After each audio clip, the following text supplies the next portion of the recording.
The courtroom was silent, yet heavy, as though the air itself carried judgment. The only sound was the faint ticking of the old brass clock mounted above the oak-paneled wall. Every pair of eyes was fixed on the boy sitting at the defense table, a teenager, barely 17, with wrists chained in steel and eyes that burned with a strange mix of fear, anger, and defiance. He was too young to be here, too young to be facing what was about to come, and yet here he was, staring at the man in the black robe who would decide the rest of his life. The judge cleared his throat. His name was Marcus Ellison, a man known in the city as relentless, uncompromising, and immune to pleas. To most, he was justice embodied. To those who stood against him, he was a man whose gavel could destroy everything in a heartbeat. But today, as his gavel rested at his side, his eyes lingered too long on the boy before him. Something about the teenager struck him in a way no defendant ever had. The bailiff called for order, and the prosecutor rose, his voice sharp and cutting. "Your Honor, the state has made its case. The evidence is irrefutable. This boy is guilty, guilty of a crime so cold, so merciless, that leniency would mock the very fabric of justice." The prosecutor's words painted the teenager as a monster, a figure unworthy of redemption. But those watching in the pews saw something different. They saw a child who looked half lost, half ready to explode. His hair was unkempt, his jaw clenched tight, and though he tried to look strong, his hands trembled against the cold chain that bound them. The defense attorney, a tired, overworked public defender, rose without much fire in his eyes. "Your Honor, my client is only 17. He was born into circumstances none of us would have survived. This boy has never been given a chance, never been given guidance, never been given, spare us the sermon," the prosecutor cut in. The judge raised his hand for silence. His voice was low, commanding. "Order in my court." But when he turned his gaze back to the boy, his heart stirred in a way he couldn't explain. There was something in that face, something familiar, something buried deep. The teen's name was Daniel. That's all most people in the room knew. To them, he was another statistic, another troubled youth on the wrong path.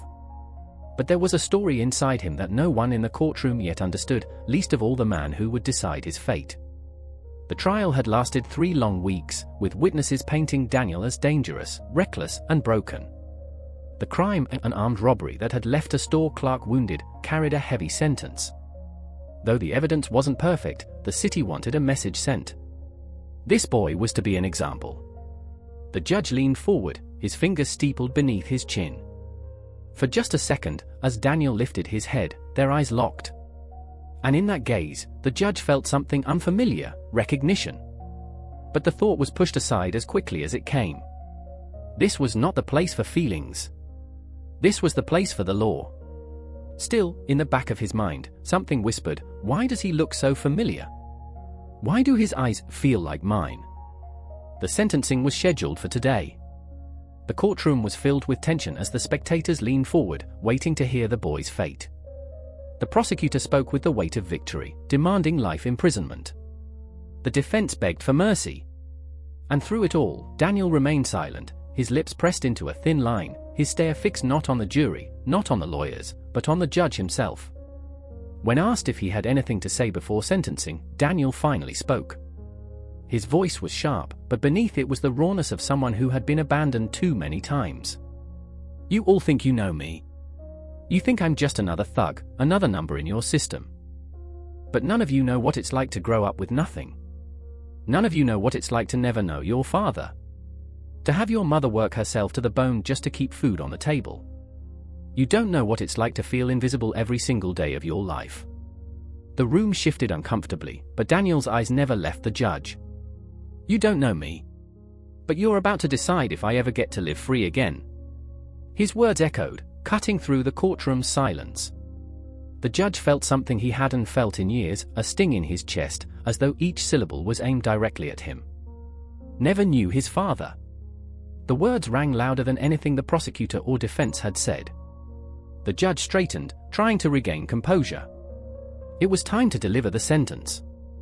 His gavel tapped lightly as he began to speak. "This court has weighed the evidence and listened to the arguments presented.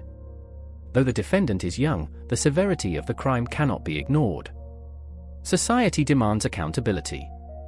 And so..." He paused, his hand tightening around the gavel. Daniel's eyes locked onto his, burning with both defiance and sorrow. The judge's voice dropped lower, heavier. "This court sentences you, Daniel, to life in prison without the possibility of parole." Gasps filled the room. The prosecutor nodded with satisfaction. The defense attorney lowered his head in defeat. Daniel's jaw tightened, but he did not cry. He only stared harder at the man in the robe, his chest heaving with anger. And then, in that stare, something shifted. A look, subtle, fleeting, but it struck Judge Allison like a bolt of lightning. It wasn't just defiance. It wasn't just pain. It was a reflection, a mirror. The boy's eyes. They were his. The gavel struck. But inside the judge's chest, the world cracked open. The sound of the gavel still echoed when the courtroom began to stir. Reporters scribbled in notebooks, family members whispered in disbelief, and the bailiff stepped toward the defendant to prepare for transport. But while the world around him moved, Judge Marcus Allison remained frozen in his chair, his hand gripping the wooden handle of the gavel as though it were the only thing keeping him grounded. Life without parole. The words had left his lips with authority, with finality. Yet they now felt foreign, like a sentence spoken by a stranger. And Daniel's eyes, those eyes, burned in his mind. They weren't just familiar, they were undeniable.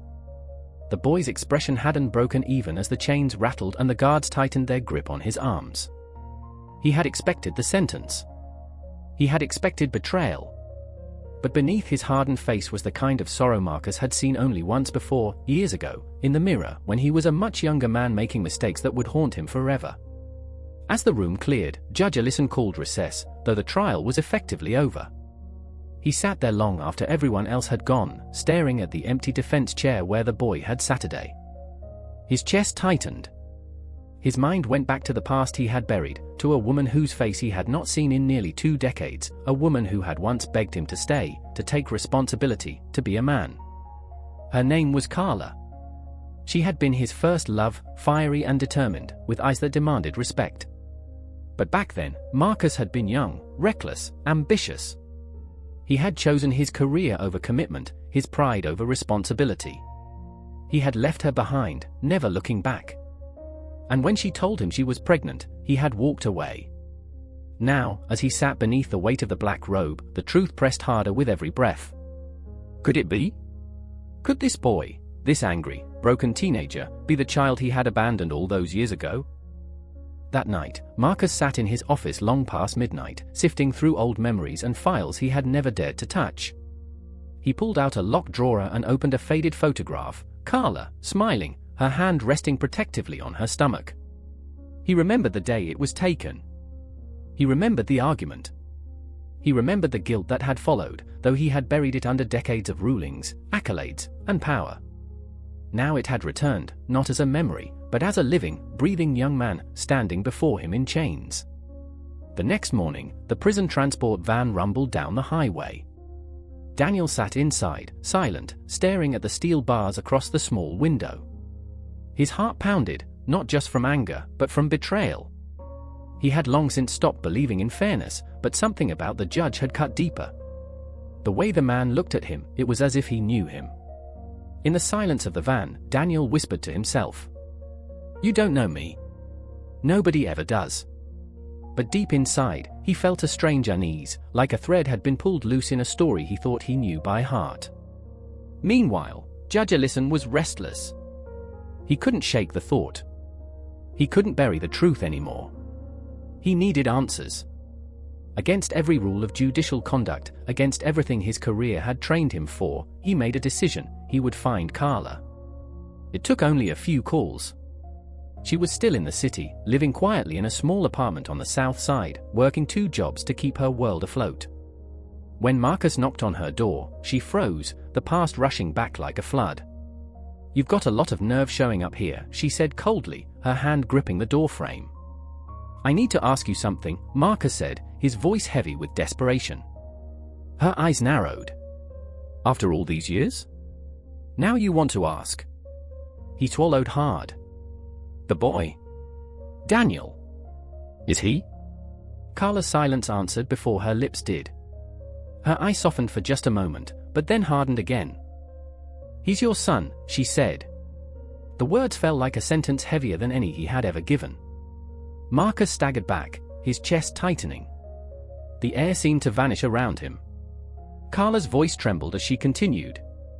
"You left me to raise him alone. Do you have any idea what that's like? To watch him grow up angry, asking questions I couldn't answer? To see him slip through cracks I couldn't patch? He needed you. And you were never there." Her words cut deeper than any blade. Marcus tried to speak, but the weight of his guilt crushed the words before they left his throat.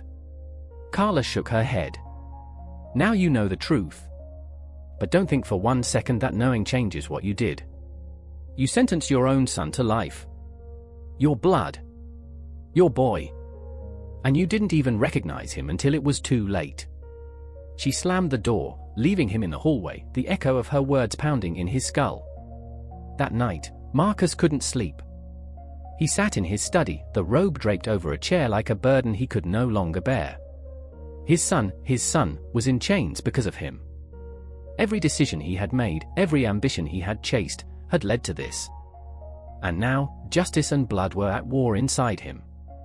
In the prison, Daniel lay awake on his thin mattress, staring at the ceiling.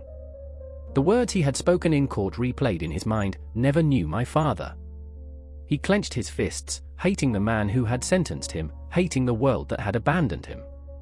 But somewhere deep down, a question he didn't want to ask gnawed at him: why did the judge look at me like that? Two lives, torn apart by choices made years ago, now collided in the most brutal of ways. A father who had chosen ambition over family. A son who had grown up in the shadows of that absence. And the law, the very thing Marcus had devoted his life to, had bound them together in chains of tragedy. But what happened next would shake not just their lives, but the entire city. Because secrets have a way of clawing their way into the light. And this secret was about to explode. Days passed, but sleep never returned to Judge Marcus Ellison. Each night, he sat in silence, haunted by the thought that his son lay in a concrete cell because of him. The courtroom had always been his kingdom, a place where he held the power to shape destinies. Now, that same power had destroyed his own bloodline. The robe felt heavier than iron. The gavel, once a symbol of authority, now felt like a weapon he had turned against himself. He tried to bury the truth, to keep the secret sealed away as he had done all his life. But secrets don't rest. They whisper in the quiet, they scream in silence. And when they are ignored, they break through in the most violent of ways. The breaking point came 2 weeks later, during a televised appeal hearing. The defense attorney had filed for reconsideration, a long shot, but one that drew public attention. Protesters gathered outside the courthouse, chanting against harsh sentencing of black youth, demanding mercy for Daniel Wright. News crews lined the steps. The city buzzed with debate. Inside, Daniel sat once again at the defendant's table, chains around his wrists, jaw clenched. He stared at the man on the bench, the same judge who had handed him a life sentence. The same man whose eyes he couldn't shake from his mind. The hearing began. Arguments flew from the defense. The prosecution countered. And then, in a moment nobody saw coming, Judge Ellison set down his notes, leaned forward, and spoke words that froze the entire room. "This case is not just about the law," he said, his voice unsteady. "It is about truth. And there is a truth I can no longer hide." Whispers rippled through the courtroom. Daniel's brow furrowed, suspicion rising in his chest. Ellison's hand trembled as he continued. "The young man before this court, Daniel Wright, is my son." Gasps erupted. Cameras clicked furiously. The prosecutor dropped his pen. Daniel's head snapped up, his mouth opening but no words forming. The silence that followed was deafening.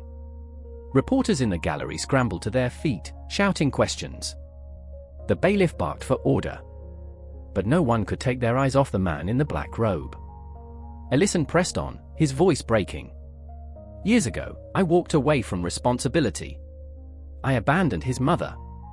I abandoned him. And today, I stand as the man who has compounded that sin by sentencing my own child to die behind bars.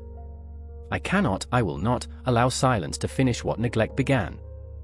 Daniel's hands shook as he gripped the edge of the table. "What did you just say?" he demanded, his voice hoarse but loud enough to echo through the chamber. The judge's eyes filled with tears. "I'm saying, I am your father." For a moment, Daniel's face twisted with rage. No.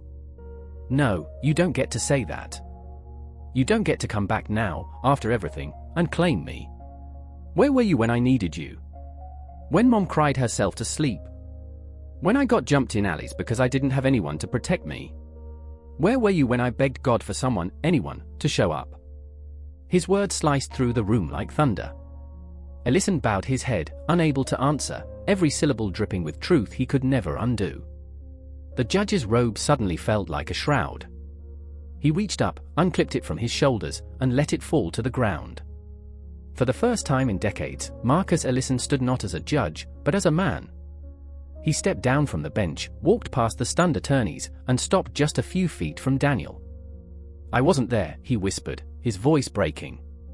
"I failed you. I failed your mother. And there is nothing I can do to erase that.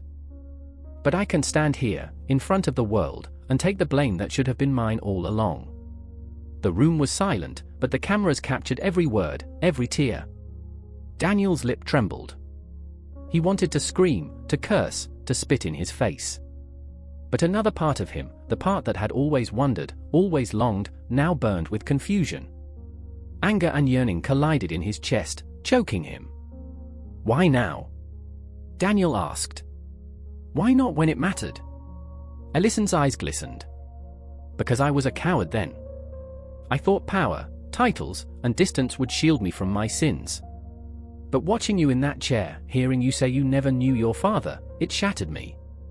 And I realized the law doesn't mean a thing if I can't even be a man to my own flesh and blood." The gallery wept. Even hardened reporters wiped their eyes. Daniel turned his face away, tears blurring his vision. He hated this man. He hated him for showing up too late. But deep inside, beneath layers of pain, something cracked. Something he had sworn he'd never feel. Hope. The judge raised his voice, addressing the court. "I hereby recuse myself from this case, and I will testify publicly to my conflict of interest. But more than that, I will fight for this young man not as a judge, but as a father who failed him once and refuses to fail him again." Chaos erupted. The prosecutor objected furiously. The defense attorney gaped, stunned by the sudden twist. But the cameras kept rolling, broadcasting every word live. Daniel sat in silence, his chains clinking softly as he lowered his head. For the first time, he wasn't thinking about prison. He wasn't thinking about gangs, or fights, or survival. He was thinking about the man standing before him, broken, vulnerable, and begging for redemption. The hearing adjourned in chaos. But the story exploded across the nation. Headlines screamed, "Judge sentences own son, breaks down in court." News channels replayed the moment over and over. People debated in living rooms, barber shops, and churches. Some condemned the judge for hypocrisy. Others praised him for courage. But no one could ignore the humanity of what had unfolded. Weeks later, Daniel's appeal was granted a review by a higher court, citing the extraordinary conflict of interest.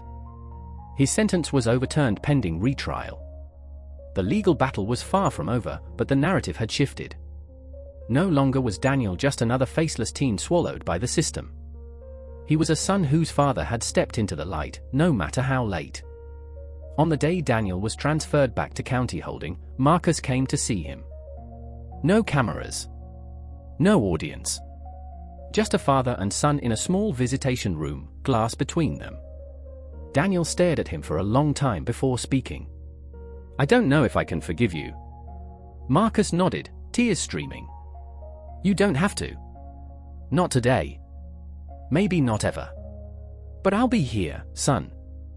Every day, every hearing, every moment. For once in my life. I'll stay." The silence that followed was heavy, but it wasn't empty. For the first time, Daniel felt something stir inside him, the faintest possibility that he wasn't alone. And as the guard called time, Daniel pressed his chained hand against the glass.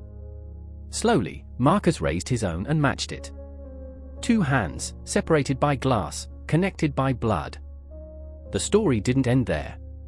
The legal fight raged on. But what had once been a tale of abandonment and loss became one of confrontation, courage, and a chance at redemption. And in the end, it wasn't the gavel that left its mark. It was a father's confession and a son's unwilling hope. Because sometimes, the most powerful verdict isn't delivered by a judge at all. It's delivered by the heart. If this story moved you, share it, because more people need to hear it. Sometimes the heaviest battles aren't fought in the courtroom, but in the silence between a father and his son.